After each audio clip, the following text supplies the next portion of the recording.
Mari kita berdoa. Bapa, Tuhan kami Yesus Kristus, kami di hadapan-Mu pada sore hari ini. Kami sungguh memohon berkat-Mu atas kami. Dan biarlah pada sore hari ini kami mendengar isi hati-Mu ya Bapa. Sampaikan pesan-Mu kepada kami. Kami mau mendengar, kami mau belajar, dan kami mau berubah. Berbicaralah Bapa, hanya dalam nama-Mu kami berdoa dan mengucap syukur. Di dalam nama Tuhan kami Yesus Kristus kami berdoa dan mengucap syukur. Haleluya. Amin. Silakan duduk Bapak Ibu.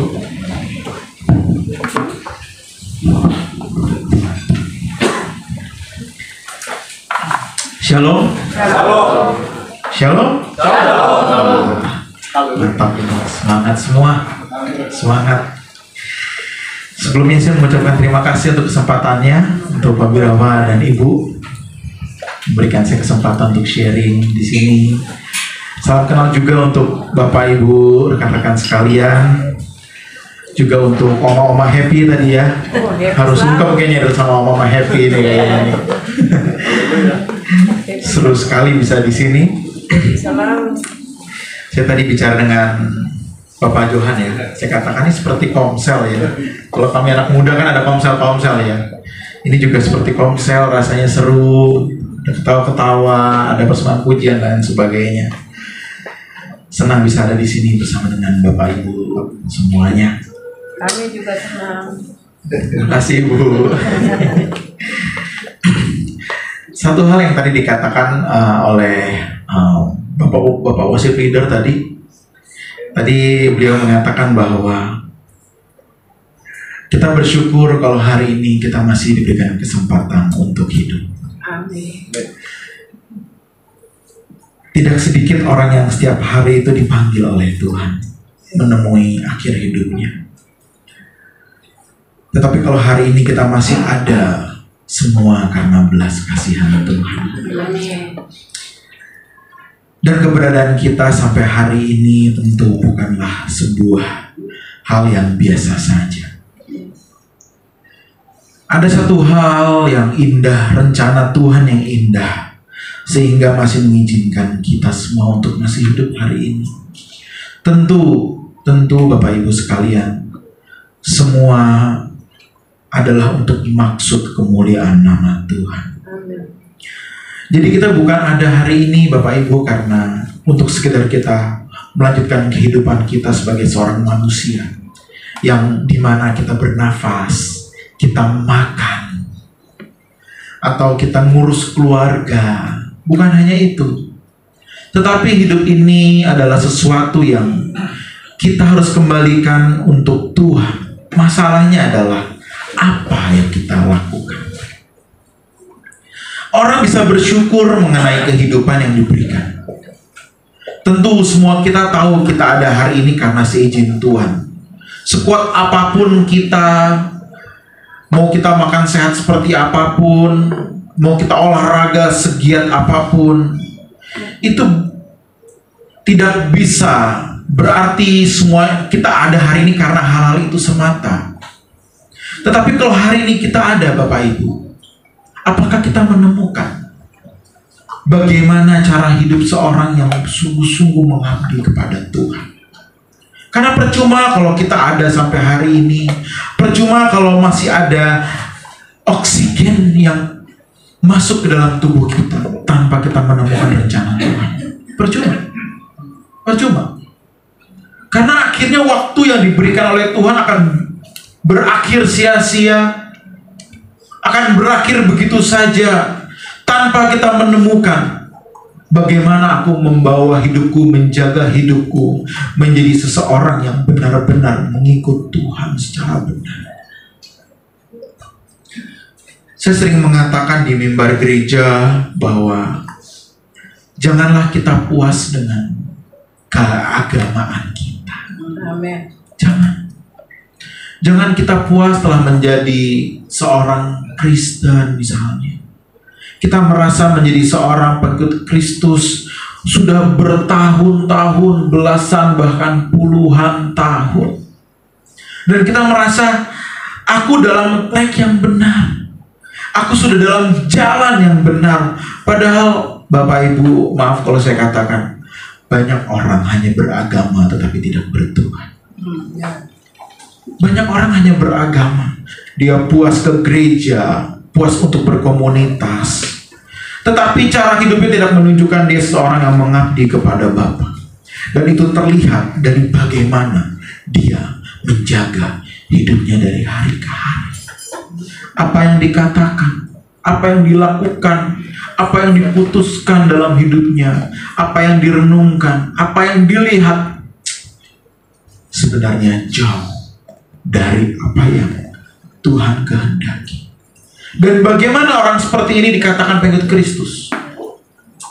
Bagaimana manusia seperti ini dikatakan orang-orang yang bersyukur atas hidup, atas nyawa yang diberikan? Bagaimana coba? Gak bisa. Bersyukur itu bukan cuma bilang terima kasih Tuhan. No. Bukan cuma berkata terima kasih aku bersyukur. Bukan. Tapi bersyukur adalah tahu bagaimana aku membalas kebaikan Tuhan. Itu bersyukur. Dan banyak orang tidak bersyukur dengan benar. Boleh menjadi orang Kristen, boleh pelayanan di gereja untuk waktu yang panjang, tetapi bagaimana dia menggunakan hidupnya. Tidak sedikit orang yang seperti itu yang pelayanan di gereja, tapi jauh dari kehidupan yang suci, yang kudus. Tentu hal ini menyakitkan Tuhan. Tentu hal ini membuat Tuhan berduka. Bagaimana sih? Bagaimana kita hidup untuk menjadi orang yang tahu diri?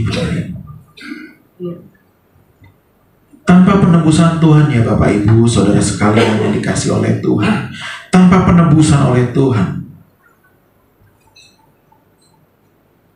hidup yang kita miliki ini akan menjadi sia-sia, tidak ada gunanya. Tanpa Tuhan mati di kayu salib, kita semua di sini binasa masuk neraka. Tanpa penebusan kita binasa loh.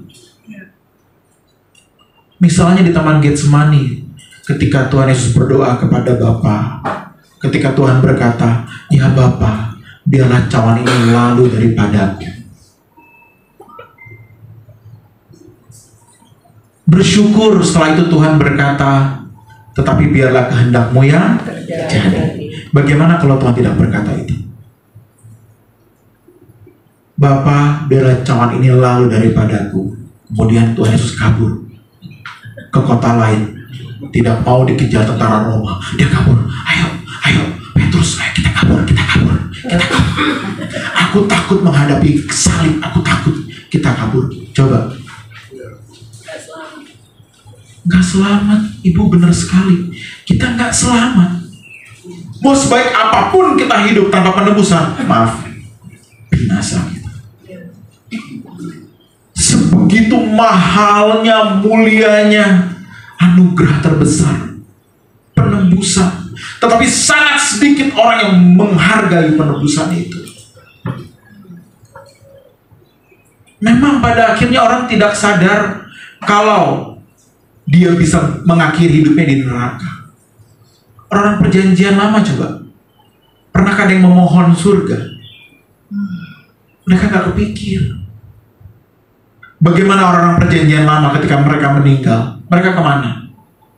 Belum ada penebusan loh. Betul gak?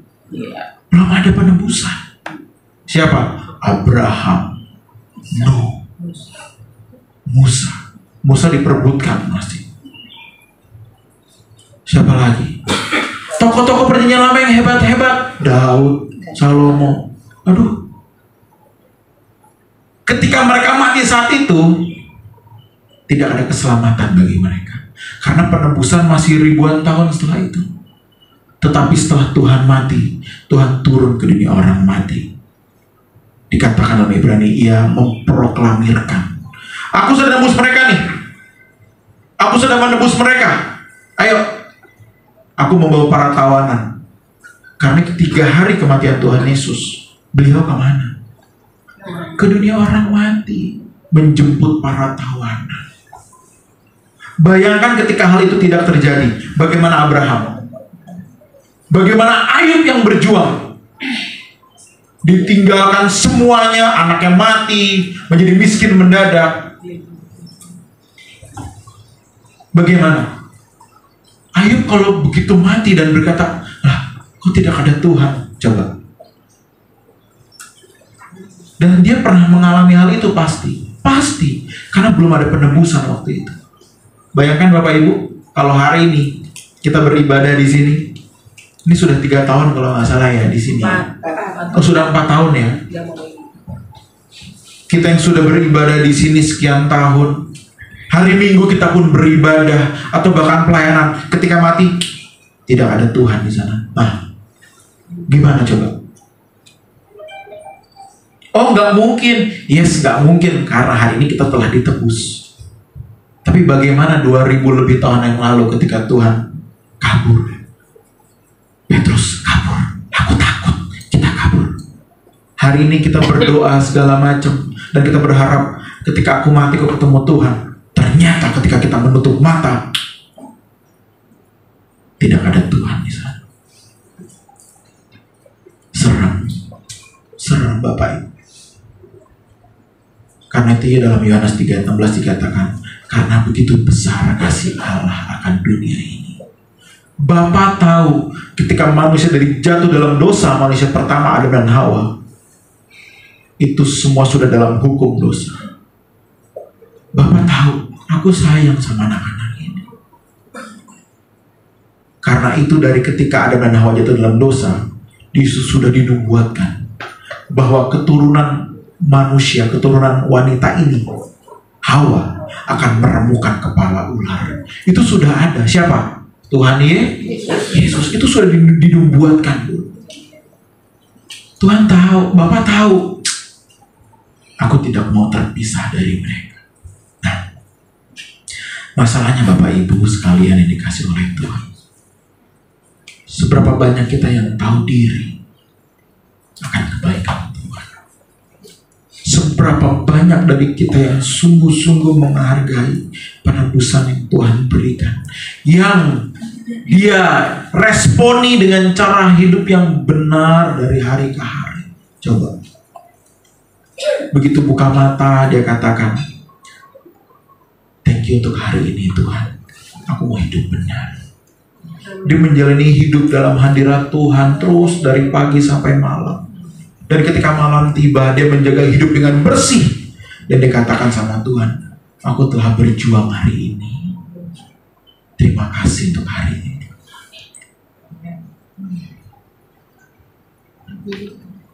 Siapa yang menjaga hidup benar dari hari ke hari?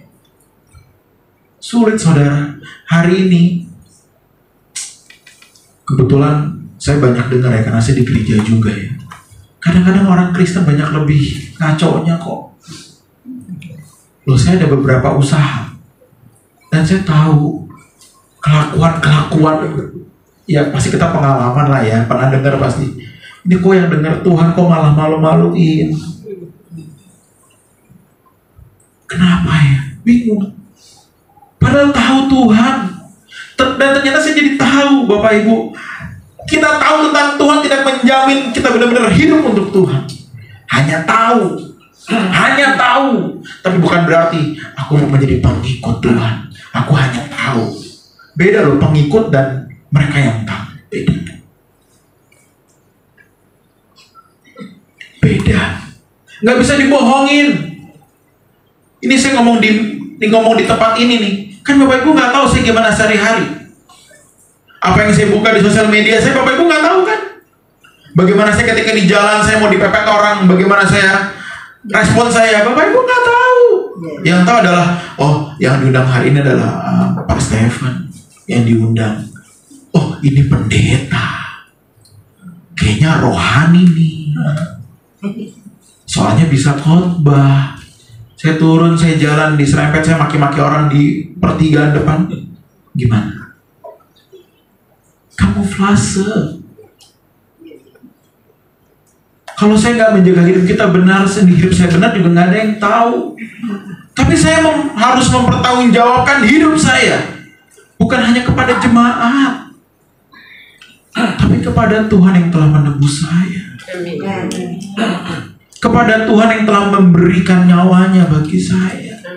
Itu tanggung jawab hidup saya. Kenapa saya harus jaga hidup saya benar? Aku nggak mau bikin salah, Tuhan. Aku nggak mau bikin dosa, Tuhan, karena aku tahu ini menyakitimu. Aku nggak mau. Aku nggak mau menyalibkanmu untuk kedua kalinya, Tuhan. Ini kan dibutuhkan kesadaran, Bapak Ibu. Nggak ada kudus otomatis tuh, nggak ada. Nggak ada kudus otomatis. Dibaptis otomatis kudus. Maaf ya, yang dibaptis yang habis itu rusak banyak.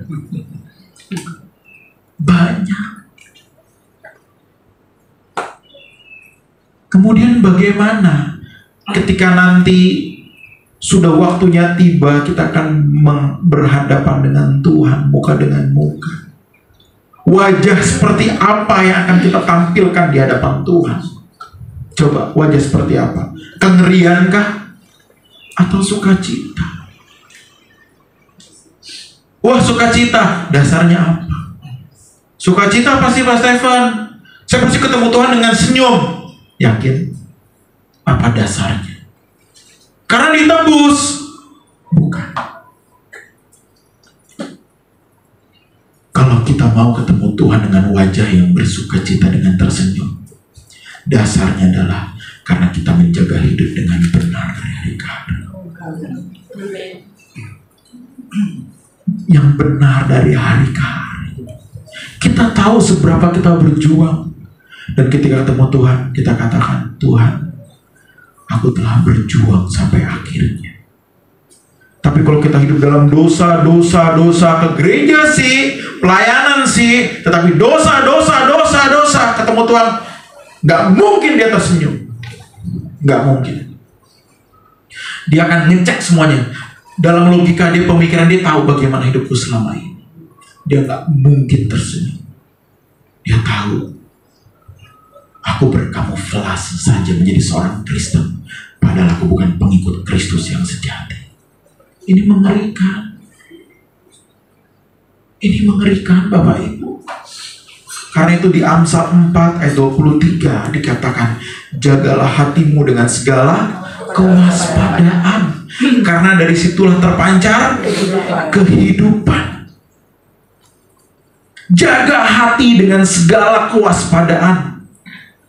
Itu dalam bahasa kewaspadaan, itu dalam bahasa aslinya itu mismar, Ibrani. Mismar yang artinya apa? Seperti penjaga, menjaga penjara. Wah, segitunya. Kewaspadaan ini kan kayaknya rasanya nggak terlalu gimana begitu. Waspada aja. Oh enggak, mismar artinya apa? Seperti penjaga, menjaga penjara. Nggak boleh kabur di tawanan. Kalau lihat penjara-penjara ya, waduh, apalagi kalau luar negeri ya, kita lihat penjara-penjara ya. Misalnya saya lihat ada penjara di Rusia kalau nggak salah ya. Itu penjaganya ampun deh. Saya lupa satu namanya apa gitu. Orang itu jalan udah nggak bisa tegak. Pasti tangannya di belakang. Nggak boleh salah, nggak boleh. Sedikit kesalahan aja bahaya. Dan ternyata pernah kejadian di Meksiko, Pak Birawa. Penjaga baru, dia ada kesalahan nutup atau lupa nutup gimana ya, itu kabur satu, dibuka semua, napi-napi, dia menyerang napi-napi yang lain. Itu kejadian mengerikan dalam 48 jam kalau nggak salah. Semua penjaga-penjaga ditangkap, dijebol gudang penjara. Waduh, serem banget. Dan itu pun terjadi hal yang agak mirip ya, tapi bukan karena kesalahannya. Ini karena pemberontakannya di Nepal. Ini bukan karena kesalahan penjaga sipir, tapi kita lihat bagaimana polisi-polisi di bawah, kan ada videonya ya, polisi-polisi di bawah, penjara kosong keluar. Itu mengerikan. Nah, tugas penjaga penjara, sipir-sipir, adalah menjaga agar hal itu tidak terjadi. Nah, ternyata di ayat tadi, Amsal 4:23, kita menjaga hati kita harus sedemikian rupa. Bukan hanya, aku gak boleh salah hari ini. Bukan, bener-bener gak boleh salah. Nah, begitu. Bener-bener aku harus kudus. Benar-benar, bukan hanya sekedar, waspada itu bukan, jangan dipikir ringan gitu loh. Benar-benar sedemikian rupa kita jaga, gak boleh salah, gak boleh salah, gak boleh salah, gak boleh salah. Setiap saat aku gak boleh salah, aku harus benar, aku harus benar. Orang yang begini baru tuh, karena dari situlah terpancar kehidupan. Karena itu tadi saya katakan, orang yang benar dan tidak, pengikut Kristus atau tidak, akan terlihat dari kehidupan. Gak bisa dibohongin, gak bisa dibohongin. Ini yang harus kita semua sadari, Bapak Ibu yang saya kasihi. Ayo, kita harus tenggelam lebih dalam kepada Tuhan. Kita masuk dalam kehidupan yang kudus, tak bercacat celah. Kalau nggak begitu masih jadi orang Kristen. Nggak usah.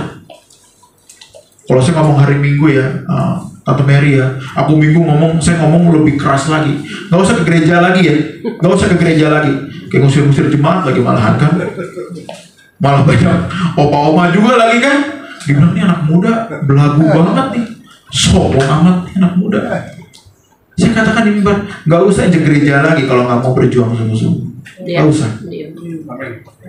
Saya katakan itu udah sering banget di gereja. Nggak usah ke gereja lagi. Kenapa memang? Buat apa duduk di gereja tetapi tidak mau berubah? Buat apa? Kita ngeledek siapa? Kita ngeledek Tuhan. Di gereja kita bisa nyanyi, saya mau iring Yesus misalnya. Keluar, sialan tuh orang. Goblok kamu ya. Tolong. Keluar begitu. Minggu depannya, saya mau iring Yesus. Apanya? Coba kalau jadi Tuhan, saudara jadi Tuhan gimana?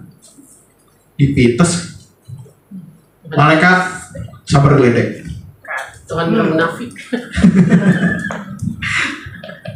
Gimana kalau kita jadi Tuhan melihat hidup kita hari ini, coba? Bapak Ibu, sudah saatnya kekristenan kita naik level lagi. Amin. Kita bawa lebih dalam. Udah saatnya kekristenan kita naik level. Amin. Jangan hanya menjadi seorang pendengar tetapi pelaku. Dan orang yang menjadi pelaku adalah orang yang hidup kudus dari hari ke hari. Amin. Kekudusan itu adalah dasar kehidupan pengikut Kristus. Gak ada lagi kekudusan. Apa itu kekudusan? Kekudusan, hodos, dipisahkan dari dunia. Orang-orang yang dikhususkan bagi Allah. Itu kudus. Apa itu kudus? Orang-orang yang dikhususkan bagi Allah, itu kekudusan. Itu kudus. Kuduslah kamu sebab aku kudus. Tanpa kekudusan tidak mungkin seseorang bisa menghampiri Tuhan. Gak bisa. Level kita gak cuman aku ke gereja setia. Udah gak bisa di situ. Aku menjaga hidupku benar dari jam demi jam, detik demi detik. Aku berjuang benar. Kalau nggak bisa, Bapak Ibu. Kita kan tahu lagu boleh minta C ya, Bapak ya. Piano aja C. Tahu lagu ini kan? Telah kulihat kebaikanmu yang tak pernah habis di hidupku. Ku berjuang sampai akhirnya kau dapat lihat ku tetap setia. Kita telah melihat kebaikan Tuhan. Kita telah dituntun Tuhan sampai hari ini. Nyawa yang diberikan pun sampai hari ini kita masih terima. kita pasti pun punya rekan-rekan ataupun family yang telah dipanggil duluan. Tapi kalau hari ini kita ada, karena Tuhan masih berikan kita waktu untuk berubah. Amin. Bukan waktu untuk kaya raya, bukan waktu untuk sukses, bukan waktu untuk kau bisa merendahkan orang lain, tapi waktu untuk kita semakin bertumbuh, Amin. semakin serupa seperti Kristus. Amin. Karena itu waktu yang diberikan jangan kita buang sia-sia. Kita nggak tahu besok masih hidup atau enggak loh. Saya kalau bertanya sama jemaat ya, apa yang mendasari Bapak Ibu Saudara berkata besok masih hidup? Apa? Apa dasarnya? Nggak ada yang bisa. Apa ya dasarnya? Nggak ada. Hanya berkata, ya mudah-mudahan aku masih hidup. Akhirnya begitu. Mudah-mudahan aku masih hidup. Oke, masih hidup atau tidak itu mudah-mudahan, nggak apa-apa. Tapi ketemu Tuhan harus pasti dong. Ketika ketemu Tuhan tidak pasti, kematian pun jadi menakutkan bagi kita. Aku takut nih mati ini. Kenapa? Belum benar. Nah, susah deh. Aku takut nih dipanggil Tuhan. Kenapa? Kayaknya belum siap. Terus mau siap kapan? Wah, minggu depan deh. Kalau Tuhan panggil 2 hari lagi gimana? Entar deh, aku siap-siapnya bulan depan deh. Tunggu apa nih, bisnisku goal dulu yang ini nih, baru aku bisa berjuang benar.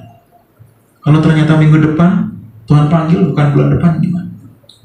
Kemudian apakah pertobatan yang disetting oleh waktu, apakah pertobatan yang tulus? Atau karena takut neraka?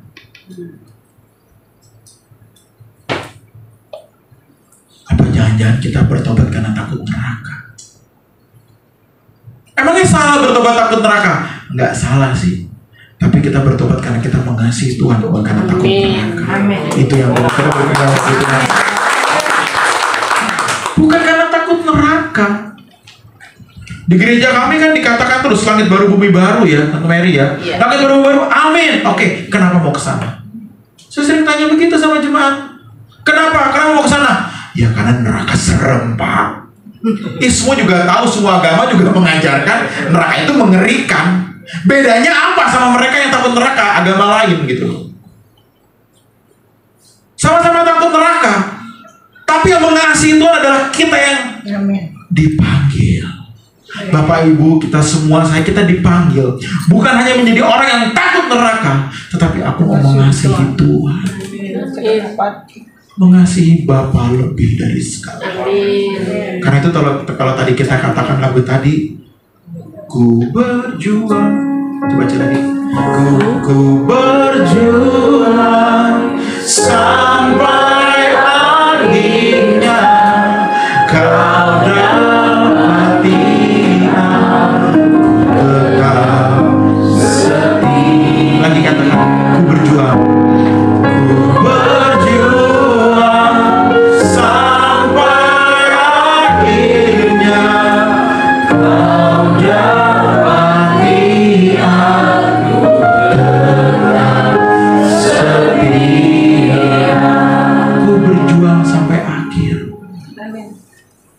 Kita nggak tahu akhir kita kapan. Artinya kita harus berjuang tanpa henti. Amin. Karena kita nggak tahu kapan akhirnya kan.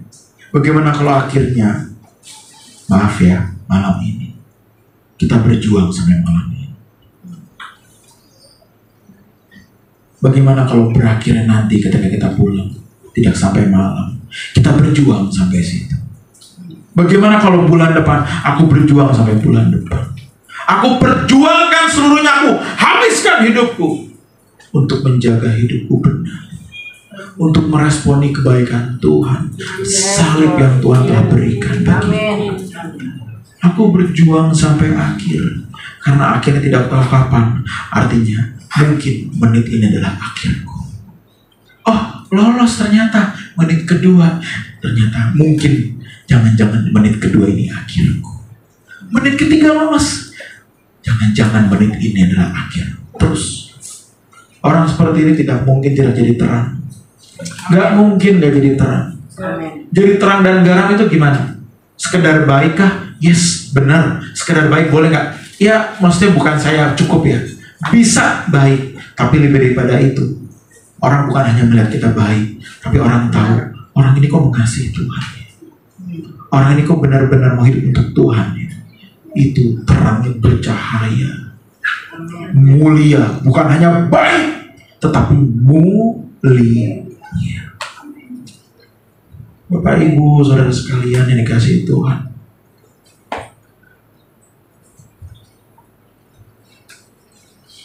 kita harus tenggelam semakin dalam Tuhan. Kalau saya katakan misalnya, apa ruginya kalau saya bertanya, apa ruginya ikut Tuhan sungguh-sungguh? Pak, misalnya ada yang menjawab, Pak, sampai hari ini saya sudah hidup sungguh-sungguh untuk Tuhan. Amin, gak apa-apa, lanjutkan Pak, teruskan. Tapi kalau ada yang bertanya, memangnya apa untungnya hidup untuk Tuhan? Saya bertanya balik, ruginya apa? Apa ruginya? Membuat kita kurang pergaulan kah? Membuat kita tidak bisa bergaul kah? Apa ruginya? Hanya satu ruginya. Tidak bisa bikin dosa. Apakah tidak bisa bikin dosa menjadi kerugian? Apakah tidak berat berbuat dosa, apakah menjadi sebuah kerugian?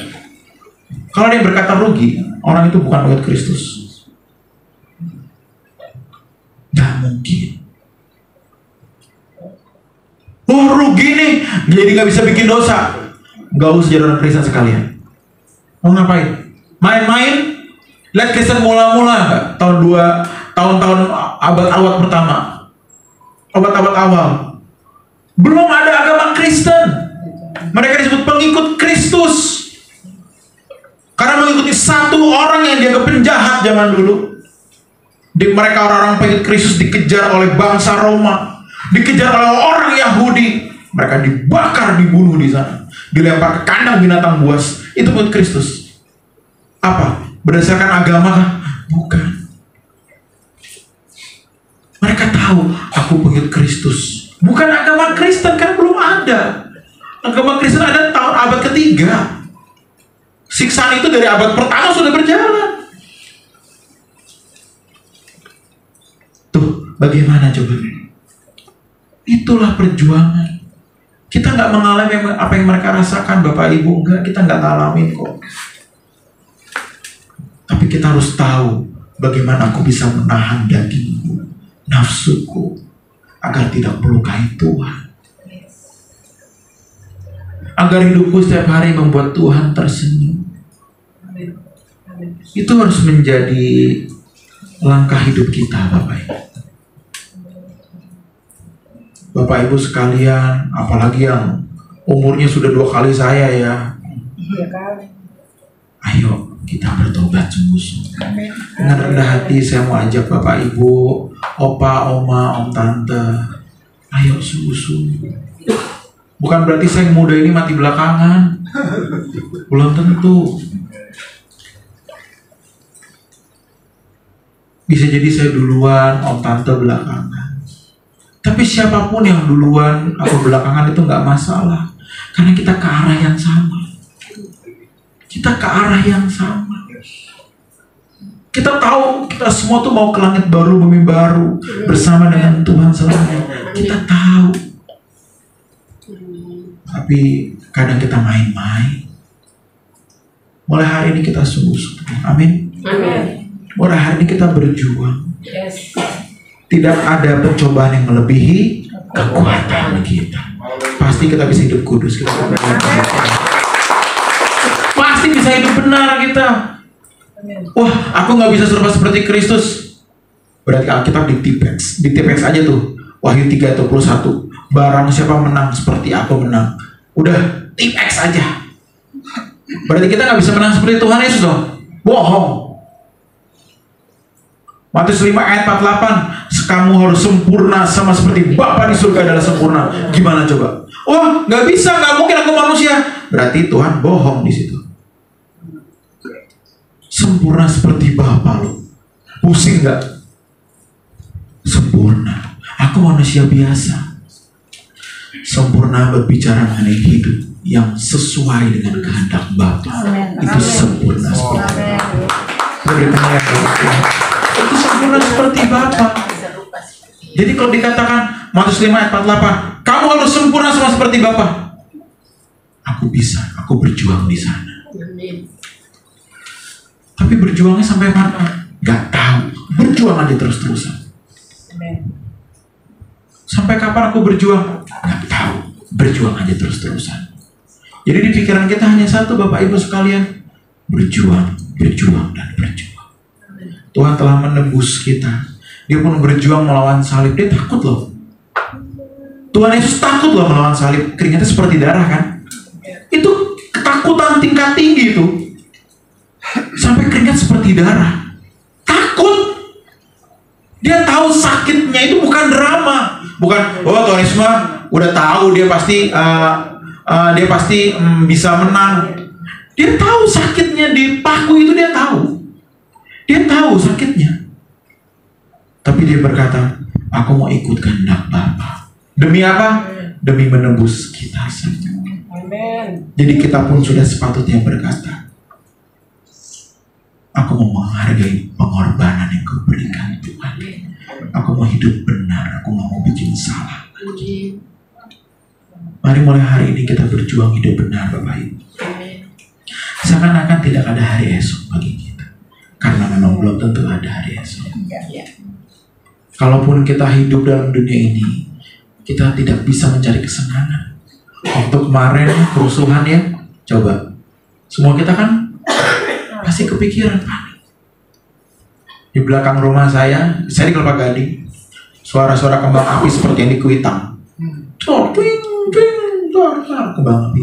Saya nggak tidur jam itu kan hari Minggu subuh ya, Saya nggak tidur. Saya ada istri saya hamil, sudah 2 minggu lagi sudah melahirkan istri saya.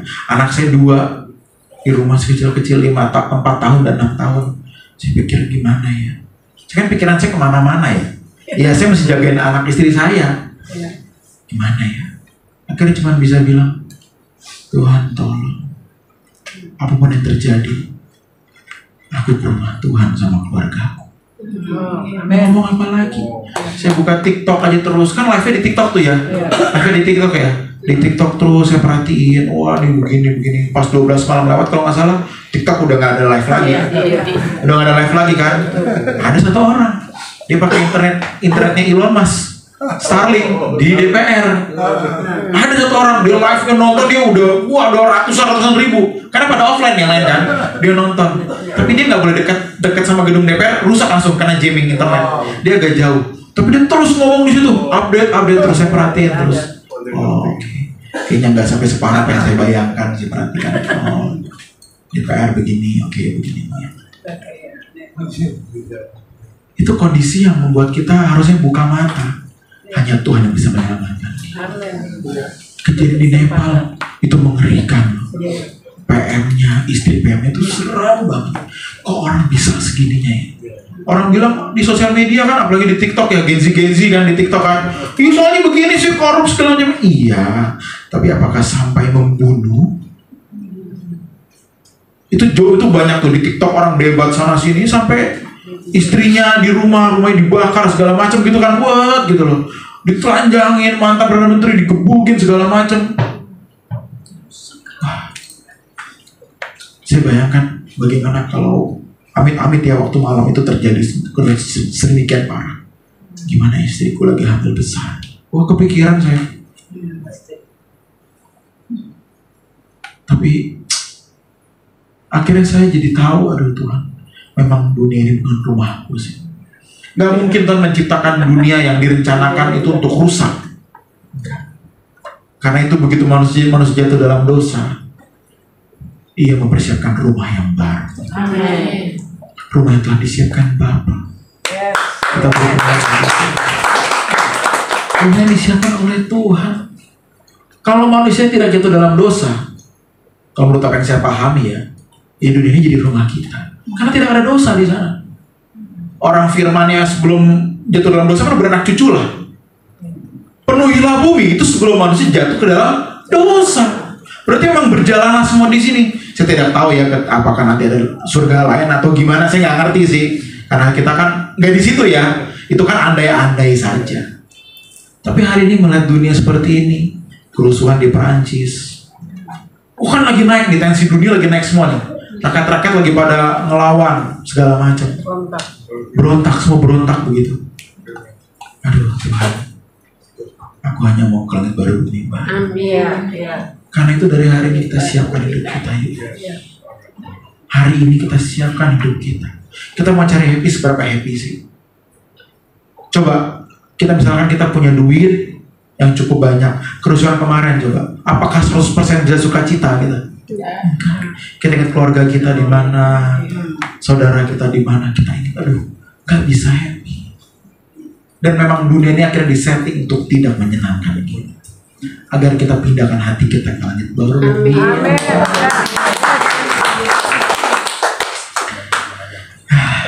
Kita nyanyikan lagu yang tadi lagi yuk. Telah kulihat, telah kulihat kebaikanmu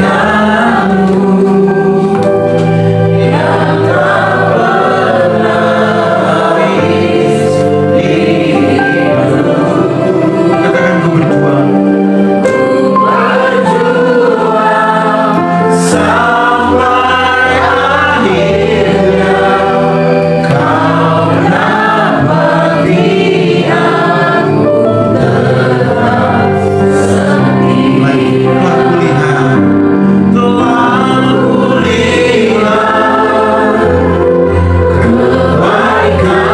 kulihat kebaikanmu yang tak pernah habis di hidupku. Katakan ku berjuang, Bapak Ibu. Mari kita berjuang. Mari kita berjuang sampai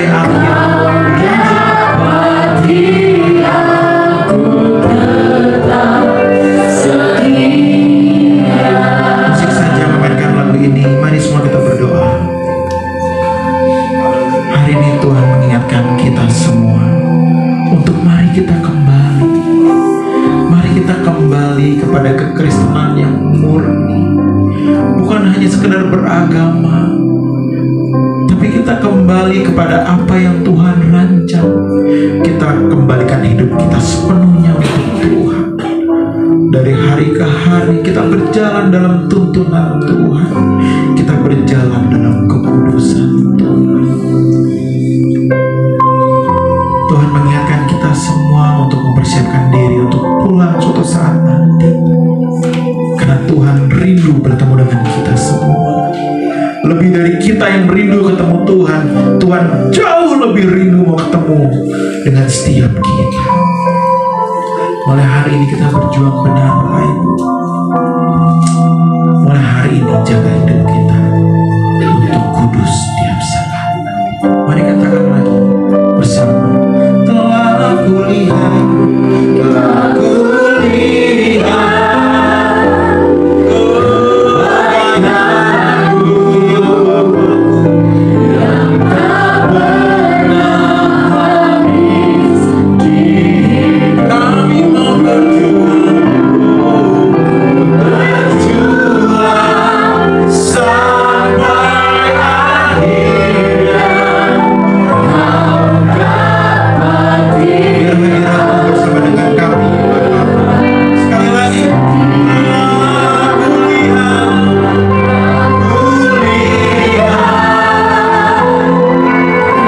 tak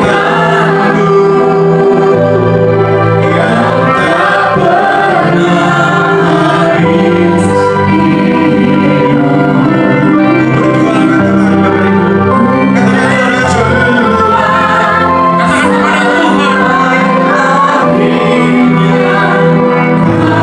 Katakan kepada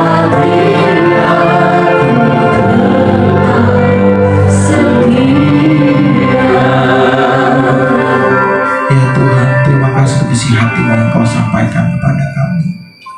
Terima kasih untuk pesan-Mu yang sungguh berharga. Dan terima kasih untuk hadirat-Mu yang Kau berikan bersama dengan kami. Dalam tangan-Mu kami serahkan hidup kami ya Bapa. Tuntun kami selalu, jangan pernah lepaskan kami.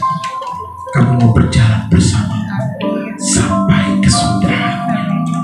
Terima kasih Bapa. Hanya dalam nama-Mu kami berdoa dan mengucap syukur. Dan di dalam nama Tuhan kami Yesus Kristus. Haleluya. Amin.